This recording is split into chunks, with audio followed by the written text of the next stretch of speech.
Minerals ആണ് ഇന്നത്തെ നമ്മുടെ വിഷയം. മിനറൽസ് എന്തൊക്കെയാണ്, നമുക്ക് മിനറൽസിൻ്റെ എന്തെങ്കിലും ഡെഫിഷ്യൻസീസ് വരുന്നുണ്ടോ നമ്മുടെ ബോഡിയിൽ എന്നൊക്കെ നമുക്ക് ചോദിച്ചറിയാം. ഇന്ന് നമ്മളോടൊപ്പം ഉള്ളത് doctor Thrishna, Samathwam naturopathy medical centre. Doctor, welcome to the show. Thank you, Anisha.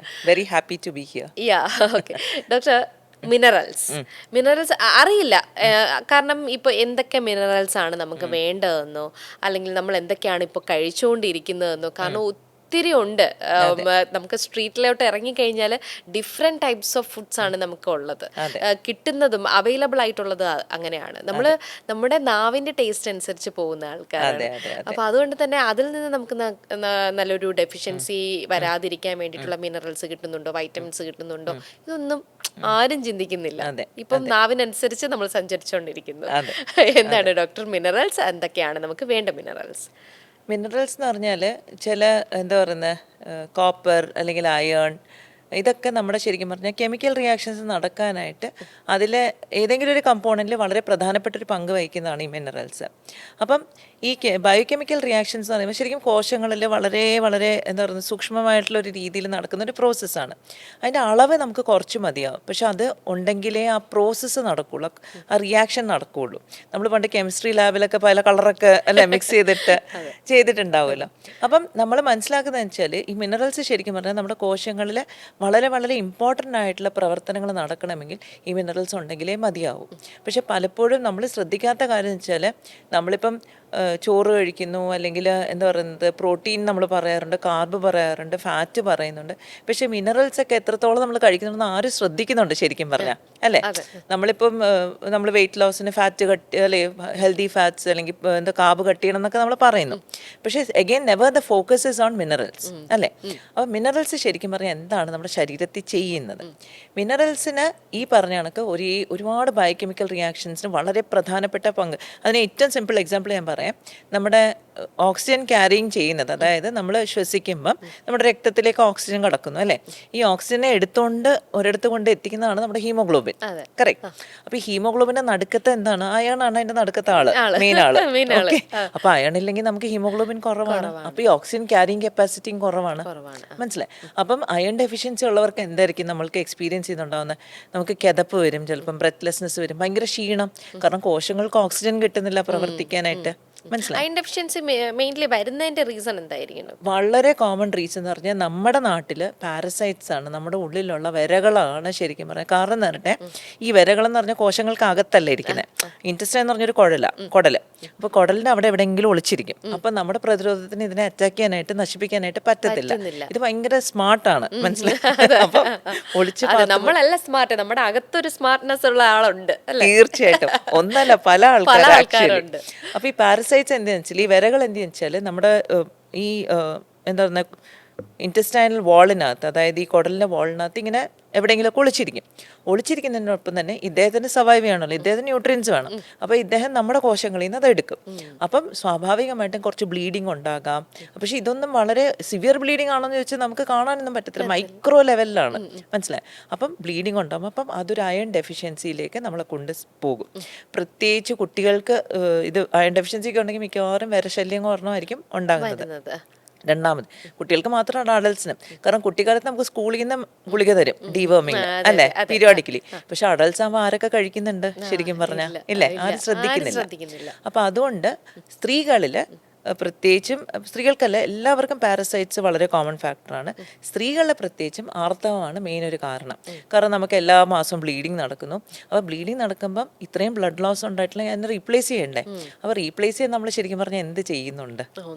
ഒന്നും ചെയ്യുന്നില്ല. പണ്ടത്തെ ആൾക്കാരൊക്കെ എന്ത് ചെയ്യും? എള്ളുണ്ട കഴിക്കാൻ പറയെങ്കിൽ, അല്ലെങ്കിൽ അങ്ങനത്തെ പ്രിപ്പറേഷൻസ്, അല്ലേ, ഡേറ്റ്സ്, അതൊക്കെ നമ്മുടെ പോമഗ്രാനറ്റ്, അതെല്ലാം ദൈനംദിന ജീവിതത്തിന്റെ ഭാഗമായിരുന്നു. പക്ഷെ ഇന്ന് എത്രത്തോളം പേര് അതൊക്കെ കെയർഫുൾ ആയിട്ട് ചെയ്യുന്നുണ്ട്? ചെയ്യുവാണെങ്കിൽ ഈ ലൂസ് ചെയ്ത ബ്ലഡ് കോശങ്ങളെ നമുക്ക് ബോഡിക്ക് ഉപയോഗിക്കാം, അല്ലെങ്കിൽ ഉണ്ടാക്കാൻ പറ്റും. ഇൻഗ്രീഡിയൻസ് നമ്മൾ കൊടുക്കുകയല്ലേ. അപ്പം സ്ത്രീകളിൽ കൂടുതലും ഈ ബ്ലീഡിങ് കാരണമാണ് അയൺ ഡെഫിഷ്യൻസി ഉണ്ടാകുന്നത്. അപ്പം ഇത് രണ്ടും കൂടെ ഉള്ളവർക്കാണെങ്കിൽ എക്സാജറേറ്റഡ് ഇഫക്റ്റാ, മനസ്സിലായി? പാരസൈറ്റ്സും ഉണ്ട്, ബ്ലീഡിങ്ങും ഉണ്ട്. അപ്പം അത് നമ്മൾ ശ്രദ്ധിക്കണം. ഇനി ഈ ബ്ലീഡിങ് മെൻസ്ട്രൽ ബ്ലീഡിങ് നോർമലാണ്, പക്ഷേ എങ്കിലും നമുക്ക് ചിലപ്പം എന്താ പറയുന്നത് അയൺ ഡെഫിഷ്യൻസി സിവിയർ ആയിട്ടുണ്ടെങ്കിൽ അൾസർ എന്തെങ്കിലും ഉണ്ടോ എന്ന് നമ്മൾ നോക്കണം. വയറിനകത്തോ അല്ലെങ്കിൽ കുടലിനകത്തോ അൾസർ ഉണ്ടെങ്കിൽ അവിടെയും ബ്ലീഡിങ് ഉണ്ടെങ്കിലും നമുക്ക് അയൺ ഡെഫിഷ്യൻസി വരാൻ ചാൻസ് ഉണ്ട്. അപ്പോൾ ഇതെല്ലാം കുറച്ച് ഘടകങ്ങളാണ് നമ്മൾ നോക്കേണ്ടത്. പക്ഷേ ജനറൽ ആൾക്കാർക്ക്, പൊതുജനത്തിന് എങ്ങനെയാണ് അയൺ ഡെഫിഷ്യൻസി നമുക്ക് പ്രിവെൻറ്റ് ചെയ്യാൻ പറ്റുന്നത്? ഒന്ന്, ഇടയ്ക്കിടയ്ക്ക് ഡീവേം ചെയ്യണം. ഈ വര ഇളക്കുന്ന സംഭവം ചെയ്യണം. വര എന്ന് പറഞ്ഞാൽ ഒരു പ്രാവശ്യം ഒന്നും കൊണ്ടുപോകുന്ന കക്ഷിയല്ല, ചിലപ്പോൾ റിപ്പീറ്റഡ് ആയിട്ട് നമുക്ക് ചെയ്യേണ്ടി വരും. നമ്മുടെ പേഷ്യൻസ് പലവരും വരുമ്പോഴത്തേക്ക് നമ്മൾ കാണുന്നത് വെച്ചാൽ എത്ര ട്രീറ്റ്മെൻറ്റ് ചെയ്യാത്ത മാറാത്തത് കേസ് ഈ വര ഉള്ളതുകൊണ്ടാണ്. അപ്പം അതുകൊണ്ട് തന്നെ പ്രത്യേകിച്ച് സ്റ്റമക്ക് ആസിഡ് കുറവുള്ളത്. കാരണം എന്താണെന്ന് വെച്ചാൽ നമ്മൾ ഫുഡ് കഴിക്കുമ്പം അഥവാ നമ്മുടെ ഫുഡ് കണ്ടാമിനേറ്റഡ് ആണെന്ന് ഇരിക്കട്ടെ, വേറെ എന്തെങ്കിലും അതിലുണ്ടെന്നിരിക്കട്ടെ, അല്ലെങ്കിൽ വേറെയുടെ മുട്ട, നമുക്കിതൊന്നും കാണാൻ പറ്റില്ല, തീരെ ചെറുതാണ്, നമ്മൾ കഴിച്ചു. അപ്പോൾ ആദ്യം നമ്മുടെ എന്താ പറയുക വയറിലെത്തുമ്പോൾ തന്നെ നമ്മുടെ ആസിഡ് ഇതിനെ അങ്ങ് നശിപ്പിച്ച് കളയും. ആസിഡ് എന്ന് ഇങ്ങനെ തിളയ്ക്കുന്ന ഒരു ലിക്വിഡാണ്, മനസ്സിലായി? അപ്പോൾ അതിനെ നശിപ്പിച്ച് കളയും. പക്ഷേ നമുക്ക് ആസിഡ് ഇനഫ് ഇല്ലെങ്കിൽ എന്ത് പറ്റും? ഇതിനെ ബൈപ്പാസ് ചെയ്ത് നേരെ കുടലിൽ ചെല്ലും.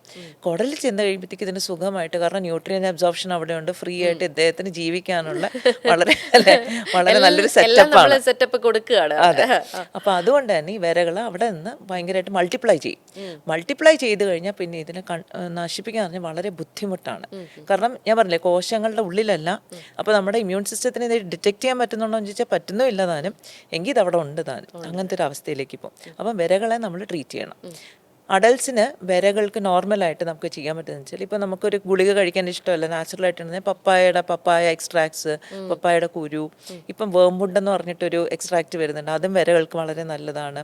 വാൾനട്ട്സ് ഇല്ലേ, നമ്മുടെ വാൾനട്ടും വളരെ നല്ലതാണ് വിരകൾക്ക്. ഗാർലിക്, വെളുത്തുള്ളി, പച്ച വെളുത്തുള്ളി, അതും വിരകൾക്ക് നല്ലതാണ്. അപ്പോൾ ഇതൊക്കെ കുറച്ച് ഫുഡിൽ ഇൻകോപ്പറേറ്റ് ചെയ്യുവാണെങ്കിൽ നമുക്ക് ഈ ഒരുപാട് ഗുളിക എടുക്കുന്നതിൽ നമുക്ക് കുറേയൊക്കെ ഒഴിവാകാനായിട്ട് പറ്റും. അപ്പോൾ വിരകൾ അങ്ങനെ ട്രീറ്റ് ചെയ്യും. അപ്പോൾ അയൺ ഡെഫിഷ്യൻസി നമുക്ക് അങ്ങനെ അഡ്രസ്സ് ചെയ്യാൻ പറ്റും. പിന്നെ ഡെഫിഷ്യൻസി ഉള്ളവർ എന്ത് ചെയ്യും? സപ്ലിമെൻറ്റ് ചെയ്യേണ്ടി വരും. സപ്ലിമെൻറ്റ് ചെയ്യുകയാണെങ്കിൽ ചിലപ്പോൾ അയൺ ടോണിക്സ് ആയിരിക്കും, ചിലപ്പോൾ നമുക്ക് ഗുളികളായിരിക്കാം. പക്ഷേ ഈ പറഞ്ഞ കണക്ക് ആസിഡ് പ്രോബ്ലം, അതായത് ആസിഡിറ്റി ഉള്ളവർക്ക് അയൺ കഴിക്കുമ്പോഴത്തേക്ക് വീണ്ടും വയറിന് പ്രശ്നം വരും. കോൺസ്റ്റിപ്പേഷൻ ഉള്ളവർക്കും കോൺസ്റ്റിപ്പേഷൻ ചിലപ്പോൾ കൂടാൻ ചാൻസ് ഉണ്ട്. അപ്പം അതിനുള്ള ഒരു പെർട്ടിക്കുലർ പ്രിപ്പറേഷൻ ആയിട്ടുള്ളതായിരിക്കും എടുക്കുന്നതായിരിക്കും നല്ലത്. ഇനി പ്രശ്നങ്ങളുള്ളില്ലെങ്കിൽ നമുക്ക് അങ്ങനെ കഴിക്കാം. പക്ഷേ ഫുഡിൽ നമ്മൾ എന്തൊക്കെ കഴിക്കണം? ഈ പറഞ്ഞ കണക്ക് ഡേറ്റ്സ്, ഈ പോമഗ്രാനറ്റ്, പച്ചില വെജിറ്റബിൾസ്, ഗ്രീൻ ലീഫി വെജിറ്റബിൾസ്, ചീര, അങ്ങനത്തെ സാധനങ്ങളെല്ലാം. പിന്നെ നോൺ വെജ് കഴിക്കുന്നവരാണെങ്കിൽ കരളൊക്കെ കഴിക്കുന്നത് പലപ്പോഴും ഇതിന് നല്ലതാണ്. റെഡ് മീറ്റ് ഒക്കെ ഇതിന് നല്ലതാണ്. അപ്പോൾ അയൺ ഡെഫിഷ്യൻസി ഒഴിവാക്കാൻ പറ്റുകയാണെങ്കിൽ അതാണ് നല്ലത്. കാരണം നമ്മുടെ ആരോഗ്യം, നമ്മുടെ ഈ എന്താ പറയുക ഓക്സിജനേഷൻ പ്രോസസ്സും അതിലൊക്കെയാണ് അല്ലേ ഇരിക്കുന്നത്. അപ്പോൾ അയൺ വളരെ ഇമ്പോർട്ടൻ്റ് ആണ്. പിന്നെ തൈറോയ്ഡ് ഫംഗ്ഷനും അയണിന് ഭയങ്കര പ്രധാനപ്പെട്ട റോളുണ്ട്. മുടി വളരുന്നതിലും അയണിന് റോളുണ്ട്. പല ആൾക്കാരും നമ്മൾ മുടി കൊഴിച്ചിൽ വരുന്ന സമയത്ത് നമ്മൾ ബാക്കി എല്ലാം ചെയ്തിട്ട് ശരിയാവത്തപ്പോൾ നമുക്കറിയാം അയൺ ഡെഫിഷ്യൻസി ആയിരിക്കും. കാരണം അത് കറക്റ്റ് ചെയ്യുമ്പോൾ ഇതെല്ലാം കറക്റ്റ് ആവും. അതെ. അപ്പം അതുകൊണ്ട് അയൺ ഡെഫിഷ്യൻസി നമുക്ക് അങ്ങനെ അഡ്രസ്സ് ചെയ്യാം.